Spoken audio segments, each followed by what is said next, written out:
orang itu cara berpikir nuruti nafsu, itu yang bahaya. Makanya Quran ngeritik ara'aita man ittakhadha ilahahu hawa. Orang yang cara berpikir itu nuruti hawa nafsu. Kalau zaman Nabi, zaman sahabat, zaman ulama, itu enggak seperti itu. Sehingga cara berpikir itu mudah. Makanya kata Nabi, absyiru ya ma'syaral muslimin, kata. Kamu harus senang ya ma'syaral muslimin. Allah sekarang buka pintu langit yang sebelumnya enggak pernah dibuka. Dan Allah yubahi bikum malaikata. Dan Allah membanggakan kamu kepada para malaikat. Kenapa? Umatnya Muhammad, umatnya Rasulullah Muhammad SAW, itu kalau sampean kepengen mati setiap saat itu baik, itu resepnya gampang kata Nabi. Addu faridotan wantadzoru ukhra. Jadi Allah memberitahu, ya Muhammad, umatmu ini luar biasa. Jadi misalnya tadi kita sholat subuh, ditanya, Bahak kamu sekarang ngapain? Nunggu sholat duhur ya. Setelah sholat duhur ditanya lagi nunggu apa asar. Sehingga faman kanat hijratuhu ila wa rasulih fa hijratuhu ila wahi. Jadi kalau ya sudah ini tak ijazahkan. Kalau setelah sholat subuh nunggu apa? Duhur. Setelah duhur nunggu. Sehingga ketika kita mati itu statusnya penunggu sholat. Tapi kamu kan enggak miskin. Kenapa? Penunggu kaya. Nah, itu enggak masuk surga itu. Penunggu kemapanan. Berarti kan menunggu sesuatu yang seleranya nafsu. Beda kalau penunggu sholat. Berarti kamu di dunia menunggu ritual ibadah. Maka di antara ijazahnya Nabi apa? Addu faridotan wantadzoru ukhra. Melakukan satu fardu. Kemudian kita menunggu tugas berikutnya. Jadi niati saja setelah subuh nunggu apa?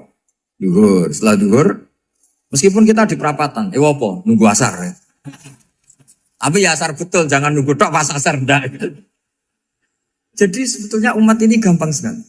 Jadi di antara kebanggaan Allah, yubahi itu Allah bangga dengan malaikatnya adalah umat ini adalah addu faridotan wantadzoru ukhra. Melakukan satu fardu, kemudian menunggu fardu yang lain. Dari mengkhidmati kampus, ingin mengkhidmati masyarakat. Dari satu masyarakat lokal Semarang menjadi sampai sekarang, sampai Banjarmasin, Unisula mau bikin kampus di sana, terus gitu. Dari satu tugas ke tugas yang lain. Makanya Islam diajarkan setelah satu tugas selesai, faida faruhtafan so. Jadi sehingga hidup kita itu dinamis. Dari satu kebaikan menunggu kebaikan lain, dari satu kebaikan menunggu. Sehingga hidup kita ngapain? Nunggu satu kebaikan. Ini sudah masuk faman kanat hijratuhu ila wa rasulih, fa hijratuhu ila wahi wa rasulih. Sehingga bayangkan kalau kita direkam Allah, Gusti kula ampun mati nak dereng sugih. Wis melarat puluhan tahun. Sakit, nunggu sesuatu sing sifatnya nafsu, kok pengen sugih. Sugih tok aja cukup. Tahu buruh wong sing tahu ngenyek ndekne lho, itu kan urung-urung wis dendam. Saya belum mau mati sebelum kaya dan buruhkan orang yang pernah melecehkan saya. Wis ngono akhirnya mati urung sugih. Berarti wis fakir matine hasud. Mau itu ngenes dunia akhirat kan kira-kira seperti itu. Kamu santai aja kalau fakir berarti meringankan hisab karena ada banyak harta. Yang mau dihisab papanya, tidak punya apa-apa. Jadi saya mohon sekali ya, Islam itu mengawal kebahagiaan. Sebab itu sampai bahagia itu menjadi perintah Islam. Qul bi fadlillah wa bi rahmati fa bidzalika falyafrahu. Karena dengan bahagia bi taat diharapkan orang Islam itu tidak bahagia atau cari kesenangan lewat jalur maksiat. Sehingga ciri utama wali apa? Ala inna awliya Allahi la khaufun alaihim walahum yahzan. Sehingga ulama dulu itu rileks-rileksnya. Termasuk yang saya ceritakan tadi, Imam Ahmad, Imam Syafi'i. Itu melihat apa saja rileks. Ya tadi kalau disenangi orang ya barokah, punya kawan kebaikan. Nak dineng ya barokah dineng di gedingi tonggo rada utang, ranjuk tulung gitu. Jadi rileks saja. Masyhur itu Imam Syafi'i ngendikan waman asaa ilaika faqat atlakoka. Orang yang berbuat buruk sama kamu, hakikatnya adalah membebaskan kamu. Atlako itu apa? Membebaskan. Enak gak jadi hidup gitu? Kalau kamu kan enggak, kok gedeng aku salahku apa? Malah kamu ujub tuh, orang kok gak tahu salahnya. Kamu jadi suami, istrinya ngomel, kurang apa saya sebagai suami? Ya kurang banyak, enggak ganteng, enggak kaya, enggak ini. Malah kalau diterangkan malah parah toh. Ya sudah rileks saja. Kalau dia ngomel ya tadi, alhamdulillah dapat pahala tanpa apa? Biaya. Terus ngomel kan butuh energi, paling yang tidak kuat 3 jam. Nanti juga berhenti apa? Terus ambil nilai positifnya. Misalnya ngomel sama suaminya, bagus lah. Kalau ngomel sama tetangga malah kayak apa gitu aja udah. Jadi ulama dulu itu gampang sekali melihat melihat hidup. Rasulullah ya gitu, melihat hidup tuh gampang saja. Ketika tanya, ya Aisyah apa ada sarapan? Tidak ada ya Rasulullah, ya sudah saya tak puasa. Jadi enteng saja. Kadang-kadang beliau ingin puasa, ya puasa sunat, ada sarapan nggak jadi puasa. Rileks. Nabi itu rileks. Kalau ngajari kebaikan juga rileks. Nah sekarang itu banyak orang yang karena mungkin kurang baca, Islam tuh kayak menjadi aturan yang bengis, yang repot, yang mengekang. Itu tidak seperti itu. Yuridu wa bikumul yusra wala yuridu bikumul usra. Allah menghendaki agama ini mudah.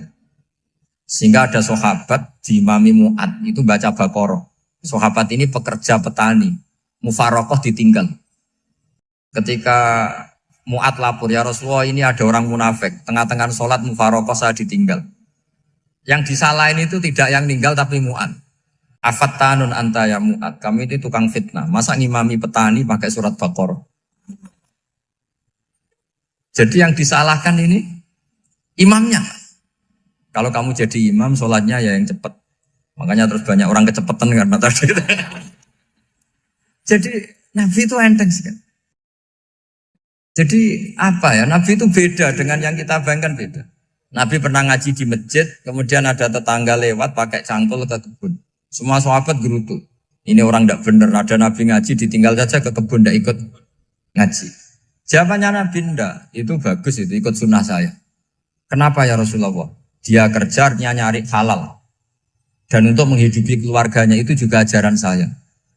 Sehingga yang ngaji ya ajarannya Nabi, yang nggak ngaji karena kerja mencukupi keluarga juga ajarannya Nabi. Segampang ini. Kalau kayaknya kamu kan, wes gak roh akhlak kan gitu. Nabi rileks saja Nabi. Sampai bisa lihat itu di Ihya, di bab Fadhailul Kasbi. Makanya ini penting sekali supaya orang itu berpikir Islam atau mendakwahkan Islam itu berdasar sanad ya yang muttasil yang pernah dilakukan Rasulullah SAW. Sesuatu yang dilarang Allah itu pasti mador. Maka untuk melarang seseorang bergantung sama narkoba misalnya atau hal-hal yang bahaya pada fisik, itu satu tentu bagi ahlullah, tentu karena takut Allah. Tapi banyak masyarakat yang memang benar-benar bisa meninggalkan narkoba karena efek buruknya ganja. Bahwa itu mengakibatkan sakau, mengakibatkan tidak sadarkan diri, mengakibatkan kebangkrutan ekonomi macam-macam. Sehingga mereka benar-benar benci sama yang namanya narkoba. Jadi di antara manhajul Quran itu kalau mentakbih, memburuk-burukkan maksiat itu mesti dikritik innahu kana fahisyah. Innahu kana fahisyata wa makta wa sa'a sabila. Innahu kana fahisyata wa sa'a sabila. Diulang beberapa kali. Sehingga dibutuhkan kecakapan untuk menganggap satu hal yang buruk itu fahsyah, sesuatu yang enggak rasional, sesuatu yang tidak positif, sesuatu yang pasti berdampak negatif. Sehingga kalau misalnya tadi dibacakan oleh Qori, kuntum khaira ummatin ukhrijat linnasi ta'muruna bil ma'ruf wa tanhauna 'anil munkar. Untuk berhenti dari kemungkaran itu satu takbihun litil kal munkar atau litil kal munkarat, bahwa mungkarat itu kita cap, kita stigmasi bahwa itu buruk sekali. Seperti Nabi mengajarkan pemuda tadi, masa kamu suka ibu kamu digitukin lelaki lain, putri kamu, bule kamu, bude kamu, sehingga orang ini pikirannya termindset betapa buruknya zina. Sama seperti kita sukses memindset betapa buruknya narkoba, betapa buruknya bahan-bahan terlarang. Begitu juga seterusnya, terus pengkhianat dan sebagainya. Tapi problem manusia adalah dia itu akan mencari kebahagiaan atau kesenangan sesaat. Maka caranya gimana? Keinginan senang lewat maksiat ini dilawan dengan nyaman dengan taat. Saya ulang lagi, nyaman dengan taat.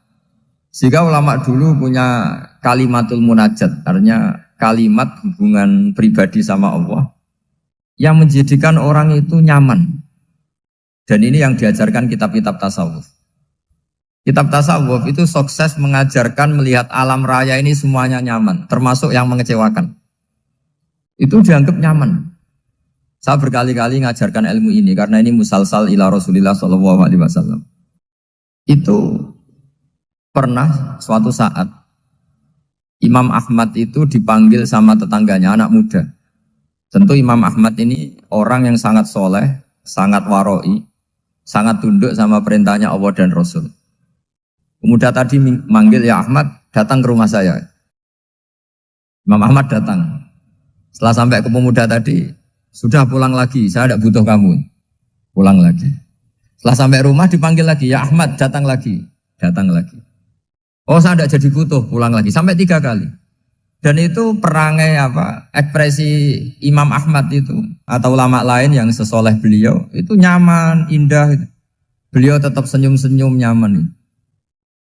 Beliau tidak tersinggung, tidak terprovokasi, pokoknya tidak tersinggung, kelihatan nyaman.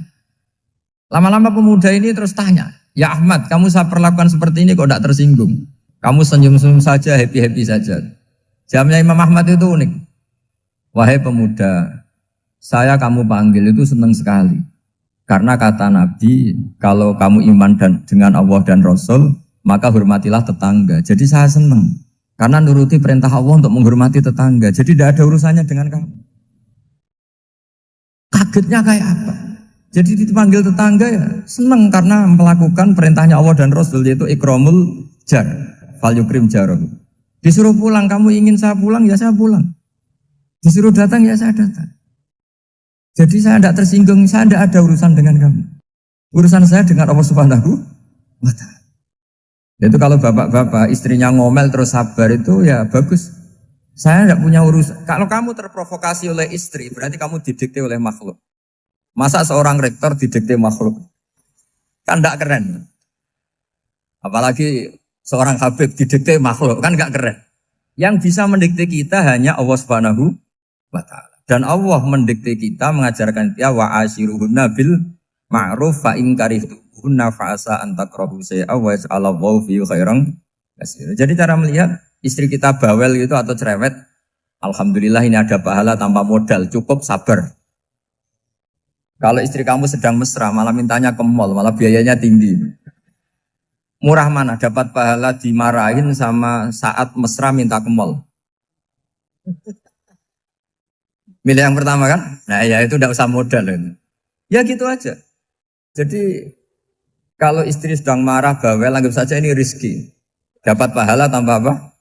Biaya. Nah, kalau pas rukun malah nantang ke mall, biayanya malah tinggi. Jadi ulama dulu itu melihat dunia itu happy. Pernah Imam Syafi'i dikasih tahu, orang yang tadi nyium tangan kamu ya, itu di rumah menghujat Anda. Jadi dia sopan hanya di depan Anda, kalau di luar menghujat Anda. Jawabnya Imam Syafi'i lucu. Ya baguslah. Yang cerita ini kaget. Kenapa bagus ya Aba Abdillah? Kalau manggil Imam Syafi'i ya Aba Abdillah. Ya berarti saya masih wibawa, di depan saya tidak berani katanya. Jadi dipandang enteng saja.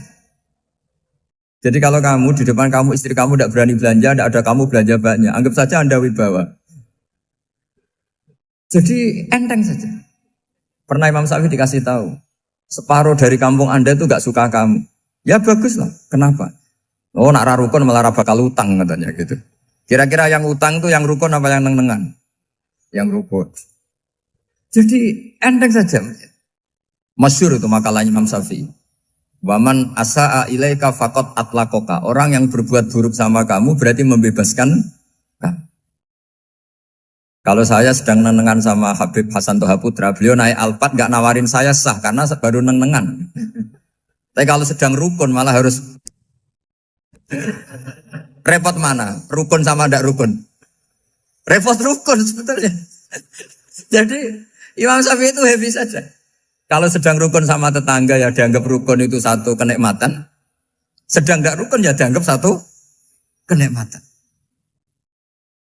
Jadi orang dulu itu serilek itu melihat dunia.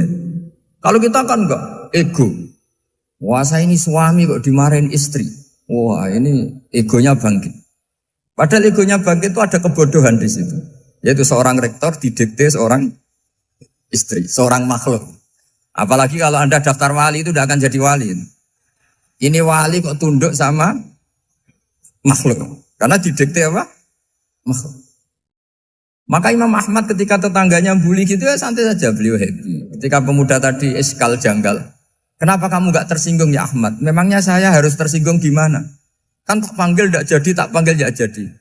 Hei pemuda, saya ini tidak punya urusan dengan kamu. Saya nuruti kamu karena perintahnya. Saya senang melakukan perintah Allah, harus berbaik sama kamu. Sampai 3 kali. Ajarkan Muhammad atau katakan Muhammad pada umatmu, sebaiknya atau seharusnya mereka hanya gembira dengan melihat fadlnya Allah dan rahmatnya Allah. Ini harus kita pahami mulai dari konstruksi yang paling pokok, yaitu akidah. 2 ahwal. Ahwal itu 1 perilaku sosial. 3 mutammimat, sesuatu yang tidak pokok, tapi kita butuhkan dalam mengawal hidup ini. Saya beri contoh, itu sampai maksiat, itu karena cari kesenangan. Misalnya baru penat itu, ingin seneng, ada orang yang macam-macam lah, ingin melihat maksiat, apa itu pornografi, apa nyabu, apa macam-macam. Itu sebetulnya agama punya konsep yang luar biasa, yaitu seharusnya seseorang itu gembira. Gembira dengan ketaatan. Lalu pertanyaannya caranya gembira gimana? Gembira itu mudah. Jadi misalnya kamu sujud sama Allah Subhanahu wa taala. Terus cara berpikir begini. Ini sekaligus ijazah. Cara berpikir begini. Ya Allah, ini kata Sayyidina Ali, kafani izzan an akuna laka abdan wa kafani fakhron an takuna li rabban. Ya Allah, betapa sialnya saya andaikan saya jadi budak dari makhluk yang sama. Misalnya sampean itu seorang kiai atau rektor atau doktor atau orang terpelajar, kemudian kamu jadi budak atau hamba dari makhluk yang setara. Betapa hinanya saya. Maka kata Sayyidina Ali, ya Allah saya ini cukup bahagia, cukup bangga karena jadi budak, jadi hamba dari zat yang super atau yang maha super. Jadi kok Allah Subhanahu wa ta'ala. Sehingga ada kebahagiaan yang luar biasa karena menjadi hambanya Allah Subhanahu wa ta'ala. Setelah bangga dengan jadi hambanya Allah, maka kita akan malu. Malu misalnya kok saya bahagia itu nunggu melihat pornografi, melihat maksiat. Itu terus menjadi malu. Kenapa saya bisa didikte oleh hal-hal seremeh itu? Ya, kita malu karena didikte oleh hal-hal yang seremeh itu. Karena kita didikte oleh nafsu. Jadi izzatun nafsi, satu harga diri seseorang itu harus dihidupkan untuk hanya tunduk kepada Allah Subhanahu wa ta'ala. Sehingga Nabi itu melatih satu logika tarkul ma'asi. Nabi itu dulu ketika ada seorang pemuda yang ya karena mungkin pemuda ya, dia itu mau masuk Islam, tapi uniknya kata pemuda tadi, saya masuk Islam tapi asal dibolehkan bebas zina.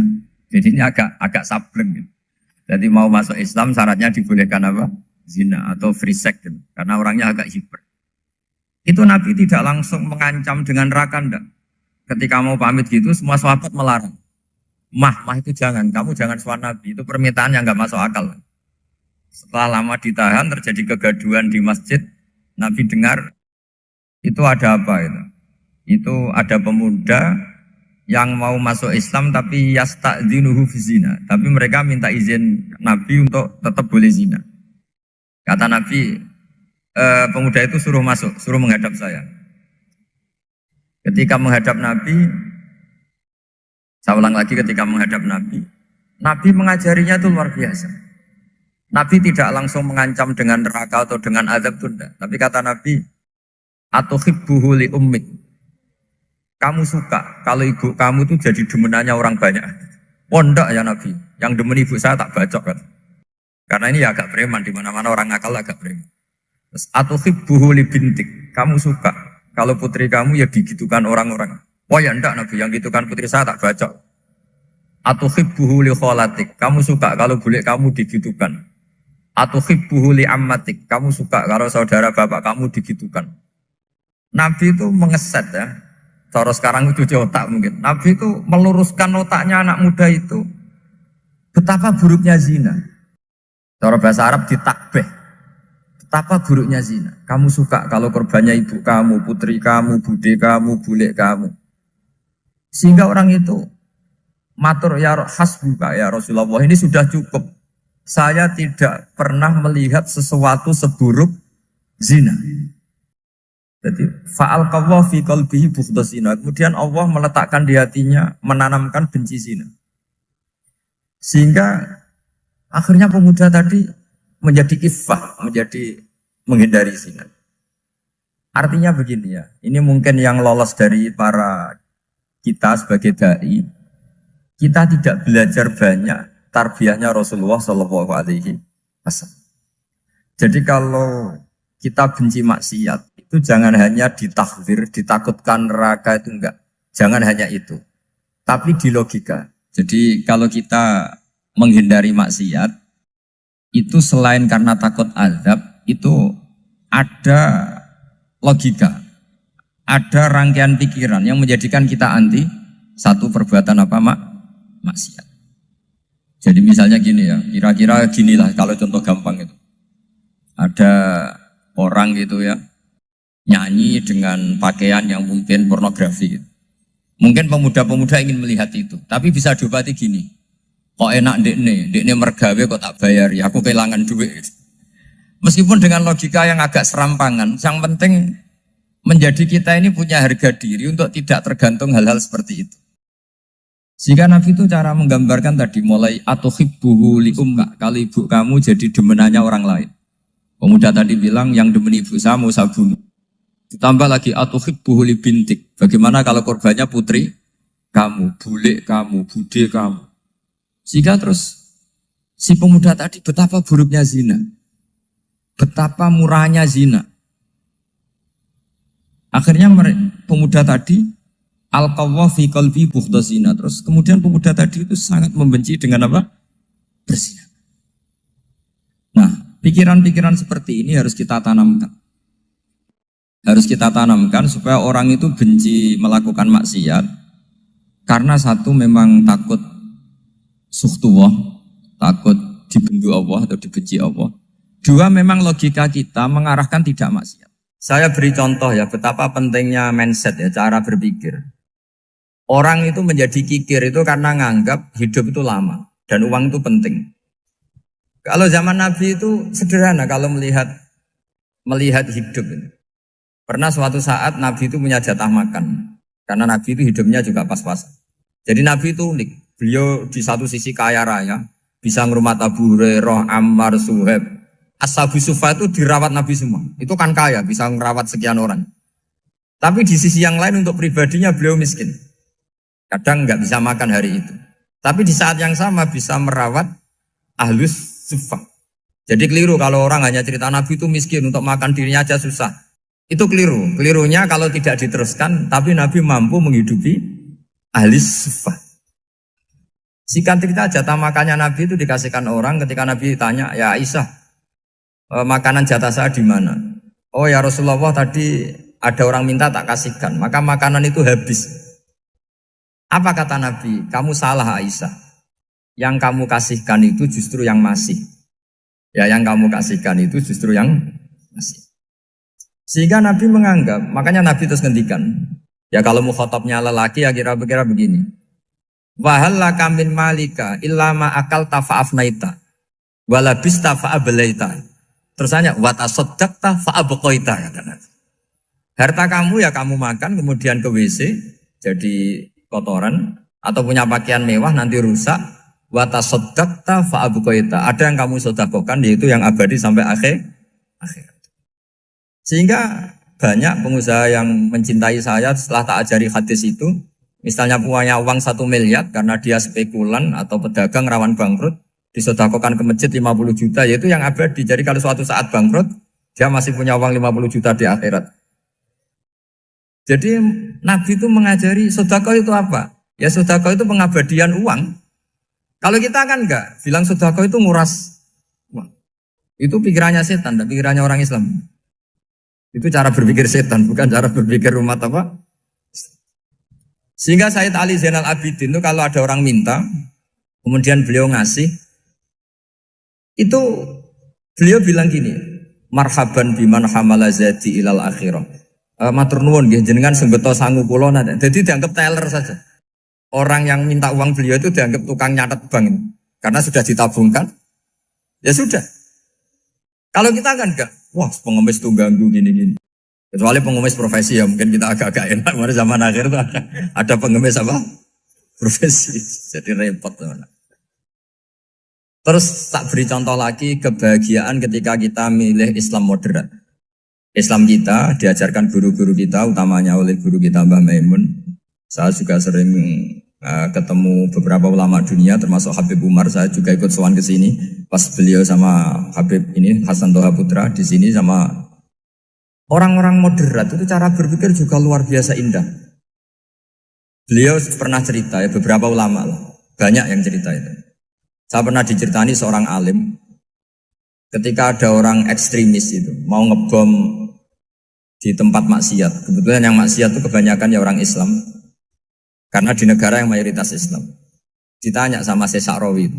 Syekh Sa'rawi itu mufasir top di mana? Mesir. Ini mau tak habisin karena mereka orang Islam kok maksiat terus. Terus ditanya sama Imam Sa'rawi. Laumatu ala khini ma'asihim aina masiruhum. Kalau mereka mati dalam keadaan maksiat, mereka kemana? Ya ilanar, mereka pasti masuk neraka. Terus ditanya sama Imam Sa'rawi. Wahal masiruhum ilanar muradun nabi amla. Punya umat maksiat kemudian mati masuk neraka, itu yang diinginkan Nabi apa enggak? Ya tidak aja. Ya sudah, enggak usah dibom, ditunggu tobatnya kata-kata. Karena kalau mati dalam keadaan itu ke neraka dan itu tidak yang diinginkan Rasulullah Sallallahu Alaihi Wasallam. Terus ekstremis ini menjadi tobat, tidak berpikir ekstremis Mas. Jadi orang itu harus berpikir mindset yang baik. Meskipun kadang berpikir baik itu ya agak-agak kacau. Ada seorang wali majdzub, itu kalau berdoa agak kacau, tapi nggak bisa dibantah. Masyhur itu doa itu. Ini sekaligus ijazah, tapi kalau sebelum wali nggak boleh. Itu datang ke makamnya Rasulullah SAW. Terus doanya itu begini. Ya Allah, sekarang terserah engkau. Ya Allah, sekarang terserah engkau. Jika saya kamu jadikan orang soleh, jika saya engkau jadikan orang soleh, maka surra habibuk, maka kekasihmu ini senang. Yang susah musuhmu yaitu setan. Tapi kalau engkau menjadikan saya orang fasik, maka yang susah kekasihmu, yang senang musuhmu. Jadi kan punya dua pilihan itu. Wah itu kan doa tapi kayak teror itu. Ya jadi berdoa di Raudhah. Wah itu pasti mandi itu karena agak-agak maksa Tuhan itu. Ya Allah, engkau punya dua pilihan. Jika saya jadi orang soleh, maka kekasihmu ini senang. Musuhmu yang susah yaitu setan. Tapi jika saya jadi orang fasik, maka musuhmu yang senang, kekasihmu yang susah. Mohon terserah jenengan, mau menyenangkan kekasihmu, apa menyenangkan musuhmu gitu. Kira-kira gimana? Kalau tertarik boleh doa itu dipraktekkan. Tapi kayaknya kalau copy paste itu gak keren, apa? Jadi dulu orang itu muamalah sama Allah dan Rasul itu rileks. Rileks itu nyaman karena ya tadi qul bi fadlillah wa bi rahmati fa bidzalika falyafrah. Sehingga Imam Izzuddin bin Abdissalam itu ngendikan innalladzina yarmunal muhsanatil ghafilat. Di antara kebaikannya ibu-ibu atau mbak-mbak ini harus berstatus ghafilat. Perempuan-perempuan pelupa. Ghafilat itu pelupa. Pelupa dari kenikmatan maksiat sehingga mereka dengan taat. Misalnya ada ibu-ibu atau mbak-mbak atau juga bapak-bapak tahajud, kemudian nyaman dengan tahajud itu. Kira-kira terbersit enggak ingin maksiat? Enggak kan, karena sudah nyaman dengan tahajud, dengan taat.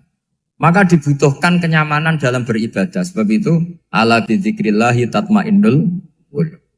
Makanya saya termasuk kiai yang setiap ngaji itu happy, seneng. Karena ini untuk kampanye, seneng dengan ngaji, dengan taat itu sudah luar biasa. Kayak apa kalau mereka senengnya kalau nunggu melakukan maksiat. Jadi termasuk bentuk perlawanan kita terhadap maksiat adalah usahakan kamu tuh bahagia, senang dengan taat. Istiqnas billah, mu'anasah billah, farah billah, itmi'nan tumaknina billah. Sehingga ini mencukupkan kita tidak berkebutuhan maksiat. Meskipun kita ya manusia, pasti suatu saat atau sudah pernah maksiat. Serasa diceritakan lah, ini gue mesti gitu. Lah orang-orang dulu itu orang yang sukses mengelola bahagia ma'allah wa billah walillah. Jika wali-wali dulu itu jadi wali itu tidak mesti karena ibadahnya banyak, itu enggak. Mereka orang yang ibadahnya itu biasa. Biasa-biasa sekali. Ulama-ulama dulu ibadahnya biasa sekali. Tapi qulubuhum ma'allah, hatinya itu ma'allah. Itu ada seorang wali itu jadi wali, Umar bin Abdul Aziz yang dikenal khamisul khulafa. Khamisul khulafa. Di luar khulafa ar-rasyidin 4, di antara yang soleh adalah siapa? Umar bin Abdul Aziz. Itu ketika mau meninggal, itu senangnya bukan main. Itu semuanya nangis, beliau senang. Terus tanya, kenapa kamu senang? Memangnya saya kalau mati itu kemana aja? Ila khairi madhubin ilah, kezat terbaik. Dibang urip mbek kowe bulet atau mbek arhamur rahimin gitu. Yaitu Allah Subhanahu. Jalaluddin Ar-Rumi ketika mau meninggal itu muridnya nangis semua, beliau marah. Kamu harusnya pesta karena saya mau ketemu kekasih saya, malah kamu tangisi, goblok sekali kamu katanya. Jadi orang-orang dulu itu luar biasa. Karena tadi mereka tidak ingin ketemu Allah itu dianggap problem. Harus sesuatu yang membahagiakan. Makanya wali-wali itu kalau berdoa begini. Wa khairu ayyami yauman alqa kafih, dan jadikan hari terbaikku adalah hari ketika saya ketemu engkau ya. Pernah dengar doa itu? Wa khairu ayyami yauman alqa kafih, dan hari terbaikku adalah hari saat ketemu engkau. Aman kan enggak? Sampai mati ku wedi. Saya tidak tahu wedi dosa apa wedi Israel apa wedi malaikat siapa? Mungkar nakir. Sebenarnya tidak perlu seperti itu. Karena cara pandang Nabi itu ini bisa dipraktekkan. Kalau kamu orang baik, mati artinya apa? Ya baik. Karena husnul khotimah. Kalau kamu orang yang buruk, itu kata Nabi, anggap saja mati itu akhir dari keburukan kamu. Nah, aku urip terus, malah maksiat terus. Maka Nabi itu kalau ngajari kita berdoa gini, Allah maj'alil hayata ziyadatan li fi kulli khairin wal mauta rohatan li min kulli syarri. Ya Allah, kalau saya hidup, ya anggap saja ziyadah fi kulli khairin, berpotensi nambahi kebaikan. Kalau saya mati, anggap saja ini akhir dari segala keburukan. Maka saya berkali-kali, banyak tradisi ulama-ulama NU, ulama-ulama pesantren, ya ada hanya NU, pokoknya ulama-ulama alim. Itu kalau ada orang mati, orang nakal gitu mati, ini saya gitu. Itu hadirin mesti gak terima. Wapi enang itu wong wakal. Tapi dipaksa sama kiainya, saya gitu. Lama-lama dipaksa. Saya gitu. Padahal ning atine kiai wis ra iso maksiat meneh wis saya gitu. Karena dengan mati berarti saya sudah tidak bisa maksiat lagi. Jadi Nabi melihat hidup dan mati itu segampang itu.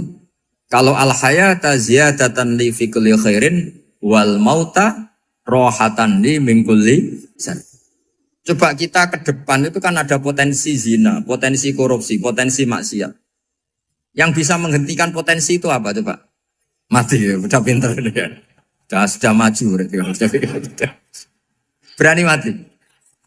Berani. Tapi jangan di sini ngel-ngelo panitia. Artinya yang selama ini kita risau dengan kematian, dengan apa? Nabi ngajari kita tadi. Allah maj'alil hayata ziyadatan li fi kulli khairin wal mauta rohatan li min kulli syarr. Ya Allah, jadikan hidup ini sebagai bekal menambah kebaikan, dan suatu saat kalau saya mati, semoga itu akhir dari segala keburukan. Jadi artinya Nabi itu ngajari kita itu positif terus. Sama seperti ulamanya tadi.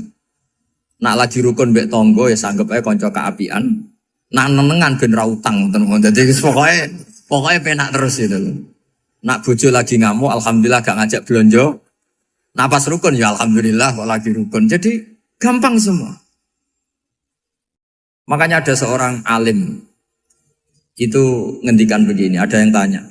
Saya tuh dulu ketika kaya, teman saya sering main ke saya. Setelah saya miskin gak ada teman-teman yang ke saya. Dikira si Habib ini kebetulan orangnya Habib itu mendukung keluhan dia. Ternyata enggak. Si orang alim itu bilang gini, malah bagus tuh gitu. Kowe wis melarat buruhe wong. Ya sudah kamu miskin buruhnya orang lain. Misalnya tukang manol di pasar atau tukang becak. Kemudian teman-teman kamu datang, malah kamu malu tuh jadi tontonan. Bagus kalau mereka lupa, pas kamu miskin tidak ada yang lihat katanya. Jadi apa ya, dianggap enteng saja gitu. Akhirnya orang ini nggak jadi ngeluh. Selama ini kan kita ngeluh ya, ketika miskin teman-teman nggak datang. Coba kalau mereka datang pas kamu buruh bikin foto di orang lain. Mantan bos buruh, malu gak? Milih datang kepada? Nggak lah, sudah bener itu. Jadi ulama dulu itu makanya sering baca biar tahu solusi hidup. Jadi ulama dulu itu gampang sekali melihat kehidupan itu. Gampang sekali, indah, gampang. Kebahagiaan ini pula yang harus kita latih dalam melakukan ketaatan. Tapi memang obsesi saya terbesar atau cita-cita saya terbesar memang setiap ngaji saya ingin orang mukmin semuanya itu bahagia. Dengan bahagia itu mereka tidak neko-neko ingin mencari kebahagiaan lewat jalur apa maksiat.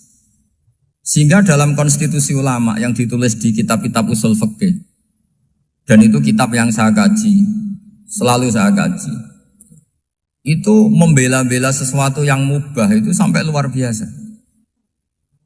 Karena melihat mubah itu, misalnya Anda tidur itu berstatus mubah. Anda bermain catur berstatus mubah.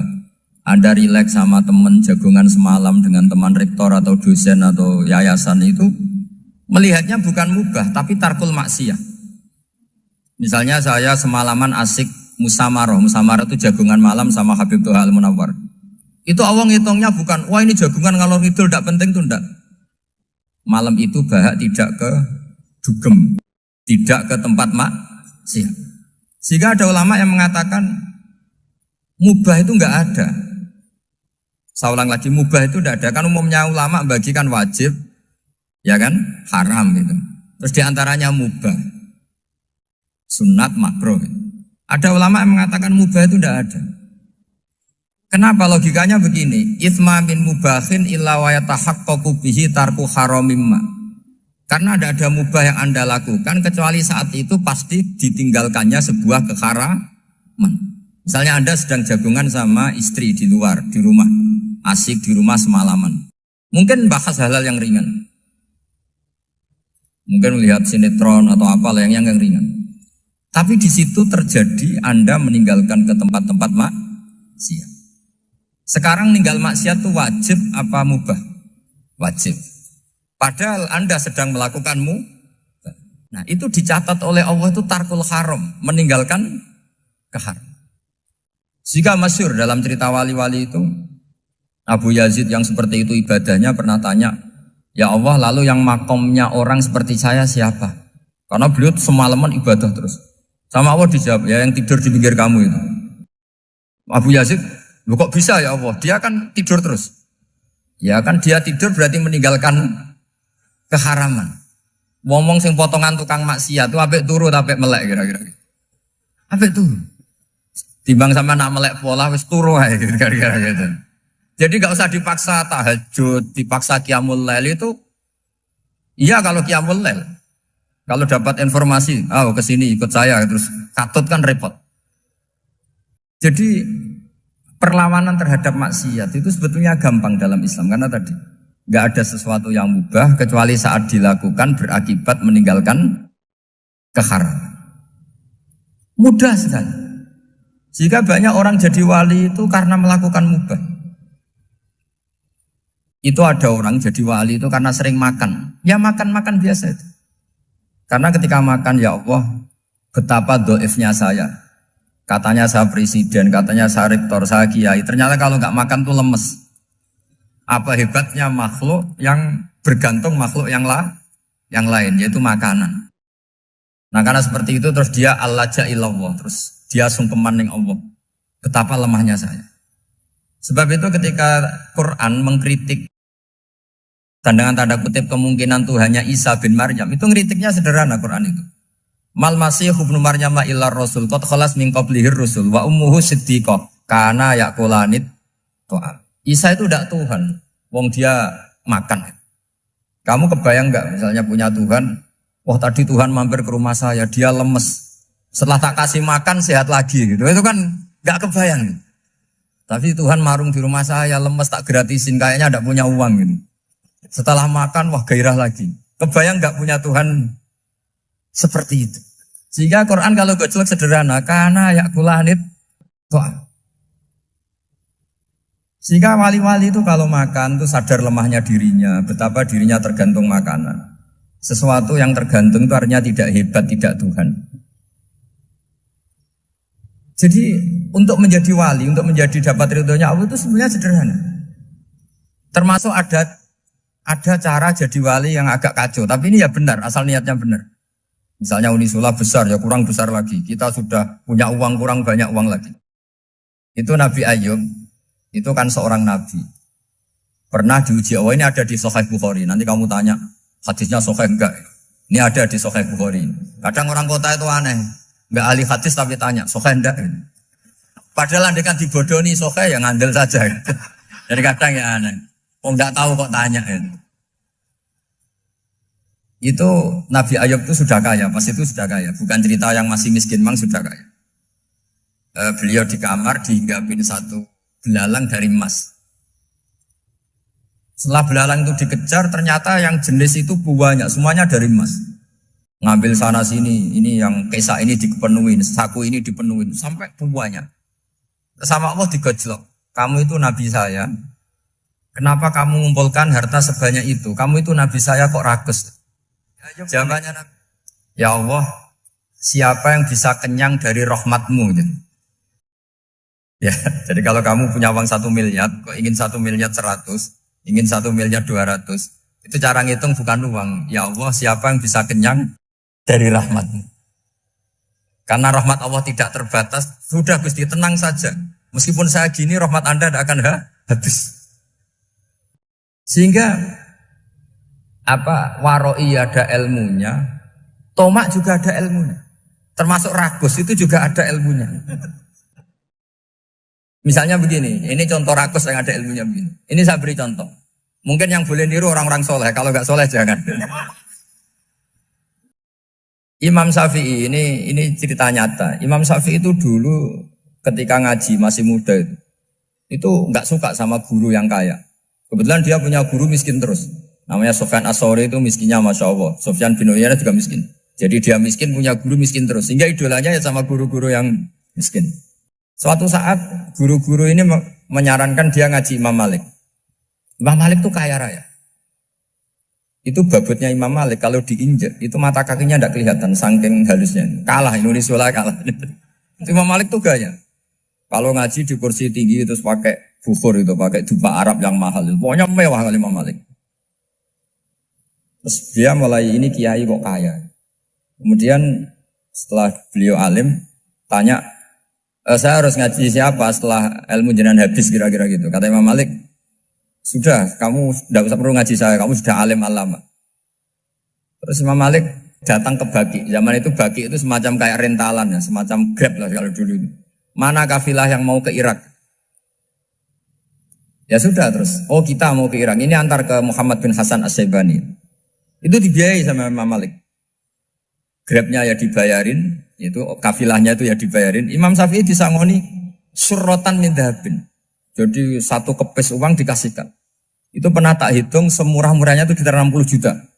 Imam Syafi'i mulai mikir, kiai yang saya kritik lomo, sing kiai miskin tak puji, gak pernah ngamal kan, tentu orang miskin.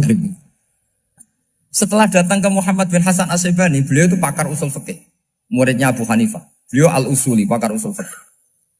Itu Muhammad bin Hasan As-Syaibani itu kalau ngitung emas, itu di ruang tamu.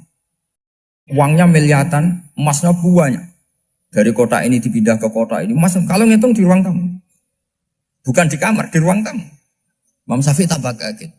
Imam Malik kayak gitu sudah saya soal, malah ini kaya raya. Setelah Imam Syafi'i kelihatan kaget, digojlok sama Muhammad bin Hasan Asyibani karena beliau senior. Atak jabu min hadza, kamu aneh melihat ini? Iya. Kenapa? Ulama kok kaya raya. Terus kata Muhammad bin Hasan, ya sudah, uang ini tak kasihkan orang-orang fasik, binti gue demenan, gue nyabu, gue macam-macam. Oh jangan, nanti dipakai maksiat. Pun jenengan mau sing suka. Semenjak itu Imam Syafi'i rubah mindset. Jadi kalau kampus ini ingin akreditasi A, ingin mulia, ingin apa, kamu ridho kalau yang punya prestasi seperti itu adalah orang-orang fasik. Ridho enggak? Enggak kan? Maka didoakan ini. Nah itu namanya berpikir secara usuli. Kamu jangan hanya nuruti karena berpikir waroi terus kamu benci kekayaan. Tidak bisa seperti itu. Karena pangkat dan kekayaan ketika dikelola secara kesolehan maka akan menjadi energi positif yang luar biasa. Semenjak itu Muhammad bin Hasan Asyibani berhasil mendidik Imam Syafi'i. Sampai akhirnya keterusan Imam Syafi'i berpendapat kalau orang Islam bisa bikin rumah tingkat kok punya rumah reok itu haram. Akhirnya keterusan. Kalau bisa jadi bupati kok jadi ketua RT juga haram. Karena al-Islam ya'lu wala yu'la alaih. Islam itu luhur bukan bisa diluhurin.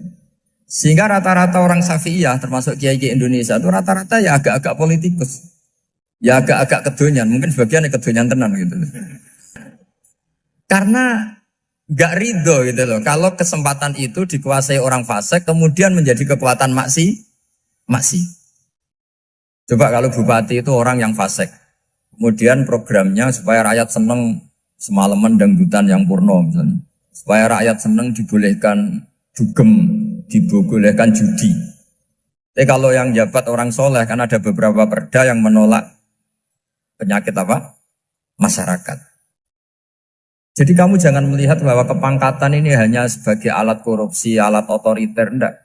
Asal kena orang soleh, maka ini menjadi energi kesolehan atau energi positif. Sebab itu ketika Allah muji para nabi yang soleh, diantaranya disifati apa? Faqad ataina ala Ibrahim al-kitab wal hikmata, terus ayat wa atainahum mulkan azim. Dan Nabi Ibrahim dan keluarganya tak kasih kerajaan yang besar. Nah sekarang masih banyak orang yang cara pandang ngapain bikin unisula yang megah, ngapain berambisi punya akreditasi A dan sebagainya. Menyoal seperti itu salah secara usul fikih. Karena cara usul fikih kesempatan yang baik tentu harus diperjuangkan oleh orang-orang yang soleh. Karena ini supaya jadi otoritas yang positif. Itu dulu ada latihannya. Jadi orang dulu itu gampang sekali ketika milih miskin ditanya, kenapa miskin? Saya ingin hisab saya ringan. Tapi ketika mereka kaya yang soleh, supaya harta ini tidak dipakai orang yang nanti dipakai maksiat. Kita misalnya orang soleh mau pangkat, karena kita ada ridho, kepangkatan itu dipegang orang maksiat, kemudian menjadi energi maksiat. Begitu juga seterusnya. Maka ulama dulu itu rileks. Sampai Nawawi Al-Bantani itu nanti bisa dicek di tafsir. Qul hal yastawil ladzina ya'lamuna wal ladzina la ya'lamun. Beliau muji-muji ulama. Kemudian ada seorang yang agak hasut mungkin. Tanya begini. Hebatnya ulama itu begini-begini. Terus ditanya, tapi kenapa kita sering melihat ulama ngantri proposal di rumahnya bupati kan? Sementara bupati nggak pernah datang ke ulama ngaji ihya. Jawabannya Imam Nawawi itu unik. Ya karena ulama itu tahu gunanya uang, sehingga nyari uang untuk pondok, untuk masjid. Sementara bupatinya tidak tahu gunanya ilmu, maka tidak pernah ngaji. Jadi ya ringan saja. Jadi ya sudah seperti itu. Jadi kalau ada ulama kedonyan, anggap saja karena tahu gunanya uang. Jadi kenapa ulama ngantri di kabupaten, bukan bupati ngantri di ulama? Jawabannya, karena ulama tahu gunanya uang. Sementara bupatinya nggak tahu gunanya ilmu. Kira-kira gitu lah. Ada ustadz tidak ganteng, kesensem rondo cantik, karena tahu gunanya ustadz itu. Artinya tahu gunanya kalau saya nikah nanti punya anak jadi gus, kan dia kiai gitu. Tapi rondone raro gunanya dia karena miskin gitu. Jadi ulama dulu itu rileks. Rileks menafsirkan apa saja itu rileks, termasuk saat terpojok. Itu rileks. Karena semuanya dianalisis pakai ilmu. Sehingga ciri utama wali itu apa? Ala inna awliya Allahi la khaufun alaihim walahum yahzanun. Enggak ada rasa takut, enggak ada rasa gampang. Karena melihat sesuatu itu gampang saja. Saya ulang lagi, melihat sesuatu itu gampang saja, ringan. Oke, semoga barokah. Assalamualaikum warahmatullahi wabarakatuh.